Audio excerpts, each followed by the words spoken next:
What women actually find attractive in men.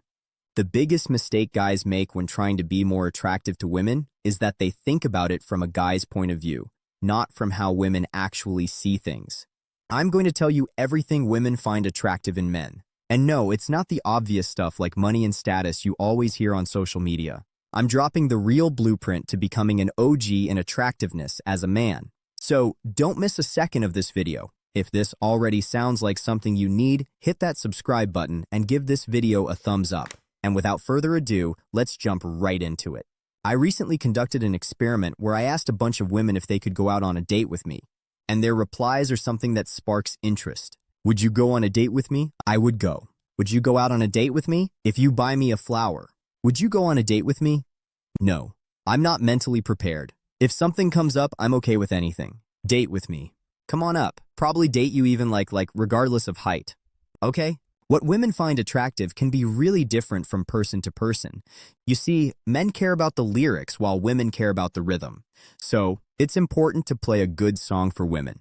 There's a reason romance novels are the top-selling books every year, and it's mostly women who read them. The same goes for fan fiction, which is mostly written by women about made-up characters. It's also why women have always been drawn to artists and musicians because they use their creativity to tell a story. And whether you realize it or not, you're telling a story too. Every time you step outside, you're telling a story about yourself. Even if you don't realize it, the way you dress, your hairstyle, whether it's a fluffy middle part, a high fade, or a mullet, how you walk, or even how quickly you look away when someone makes eye contact with you, all of it sends a message. It's like you're showing people who you are without saying a word. Actually, that's exactly it. And your body language is part of the story too, and women notice it. Now, let's talk about looks. Yes, looks do matter. That doesn't mean women only go for super handsome guys. But many are naturally drawn to certain features like a strong jawline, being tall, a fit body, and even a mix of masculine and softer traits. If you're trying to make a guy that most women around the world would find attractive, he'd probably look like 2022's sexiest man alive, Captain America himself, Chris Evans. But even when it comes to looks, different women like different types. There's a lot of variety in what people find attractive. It works like this. As a guy, even if your type is a tall and intelligent woman, that doesn't mean you wouldn't be into girls that are not that tall and averagely smart. But for some reason, when guys hear that women often say they want someone tall, fit, and successful, it can make them feel discouraged or like they don't stand a chance even though it's not that black and white. For example, using my past videos as consideration to this, I've always said the best way to stop feeling hopeless about dating is to spend an hour in a busy downtown area and watch the couples around you. Here's what you'll notice. Average-looking guys with average-looking girls and even average guys with really attractive girls. That's because women don't judge a guy's attractiveness based only on looks. A man of God. Yes, a man of God. Man of God. A true man of God. Someone who's kind. I think honesty and communication. He's a man of God. Man of God. Oh, you're not the first woman to say that to me today. It's not just about appearance for them. So, a girl can like some type of guys because they're really confident, comfortable with themselves, and don't rely on others to feel good. They don't need people to like them or always be the center of attention. And they've got a bit of mystery to them, which makes them even more interesting. As guys, we often focus so much on looks that it's the only thing we notice when we see a couple, kind of like a peacock. But women are paying attention to way more. Like our sense of humor, your voice, how you smell, your charm, your kindness, your talents, and even your potential. The way you treat her, other people, animals, and kids, along with the things like how you show love, your connection to nature, your empathy, and so much more, all play a big role in how attractive you seem to women. Most guys start off in the, yeah, he's okay category, but as a woman gets to know him, he can either drop into the no way not interested zone or move up to the wow, he's actually really attractive zone. She could be like with Dave. He might not seem like much at first, but once you get to know him, you realize he's one of the best men ever. This can be hard for a lot of guys to get because when we see a beautiful girl, we can instantly feel like we're in love. We start imagining a whole future with her, like living in a house in the countryside with 4 kids, all from just one look. It's like this weird parasocial relationship that we immediately create in our brain. But I'm here to tell you, if you're looking for quality, you can't go into this with judging a book by its cover mindset. That goes for both genders, especially when you're looking for quality.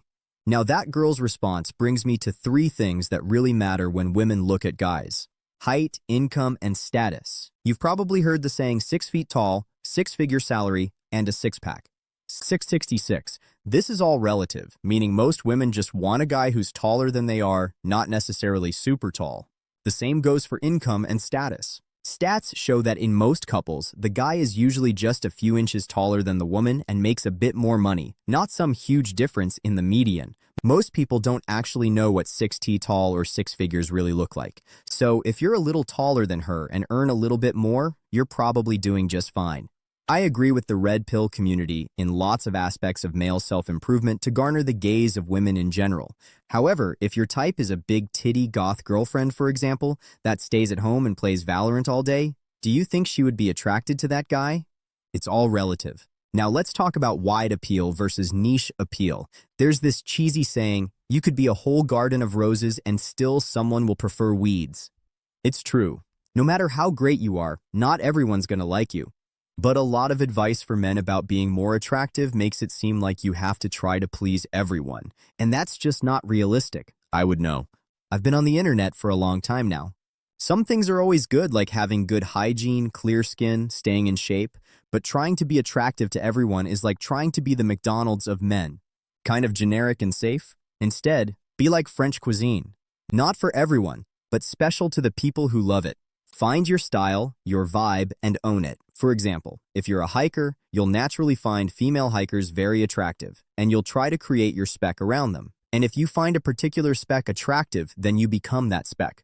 For instance, if you like fit women, then you're going to have to become a gym rat. Most people usually end up with someone from a similar background, same interest, social class, or cultural group. But thanks to technology, we're more connected than ever. So, our tribe now includes people with all kinds of unique interests and subcultures. These days, most people meet through dating apps. But the problem is you can't really tell things, personality, vibe, or values just by looking at someone's profile. You might have a good guess, but not everything on the internet is true, to be honest. That's why dating apps can often feel so fake and frustrating, and why both men and women often end up not liking them. Swiping through people like it's a man and woman generator is a pretty weird and unnatural way to date. Like those Tinder experiments where guys are so desperate for matches, they'll swipe right on a profile of a pig with a human face. Yeah, seriously, my advice is to stay away from dating apps. If you really want to make content to tell a story about you, it's better to invest in your own personal Instagram. And finally, women like bad boys, but not because they're criminals or risky. It's more about the traits they show. Bad boys are usually confident and stand up for themselves, and those qualities make them attractive to women. Women like guys who set boundaries and don't let them be pushed around. Being a pushover or not standing up for yourself is one of the least attractive things in a man. That's just fact. It's the qualities behind the bad boy label that women really like, not the label itself. It's the same with being rich. Sure, it's nice to date someone with money, but what really matters are the qualities that help them get that money. Things like hard work, determination, leadership, and creativity are what women find attractive. That's why women will sometimes date a struggling artist because they believe he has potential to succeed.